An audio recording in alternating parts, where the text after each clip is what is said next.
Good morning everyone. Today we are going to be making a spiced apple cake, and this is a completely new recipe for me, so this was the first time that I had ever tried it and it turned out really well. So I'm really excited to share this with you just because it was really nice in my opinion.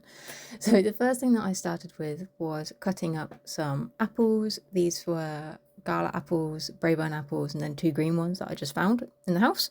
And to these I added a sprinkling of brown sugar, but then I also added some cinnamon, some mixed spice, and some cloves. The recipe said to add 2 tablespoons of cinnamon, but I find that if you just add cinnamon, it can be a bit overwhelming, a bit sickly. So I always tend to add them all together because I think that's a really nice combo, especially with apples. Once all of this was coated with the cinnamon, and I just added as much as I wanted to, so I just kind of looked at it, I was like, yeah, that'll do. I put these aside, and then in a big mixing bowl, I added some flour and then more cinnamon, and this was mixed with butter.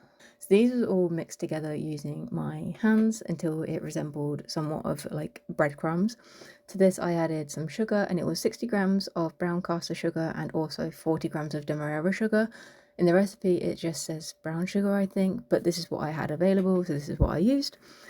To this sugar I added an egg and then 8 teaspoons of milk. So the recipe said 6 to 8 teaspoons, so I added 3 at first, mixed it up, added some more, mixed it again, and I did this until I ended up with a really nice cake batter consistency.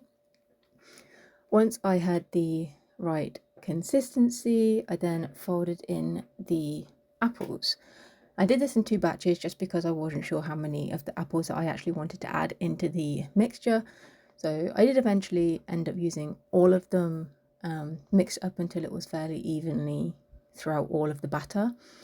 I added then a sprinkling of demerara sugar on top of the cake, just so it was just a nice little addition just to see how that went. Here it is rising in the oven, and it rose pretty well, to be fair, and it wasn't overly dense either, which is also quite nice. It cooked beautifully. It took, I think, 50 minutes, so 45-50 minutes, so it was a bit longer than the recipe had said, but it's not too bad. I think it's just because it had so much fruit in it, it just took a while to really cook all the way through. And you can see here that it did cook really nicely from top to bottom, which is really good. It was really hot, but it came out of the dish beautifully well, and that was just greased with some butter.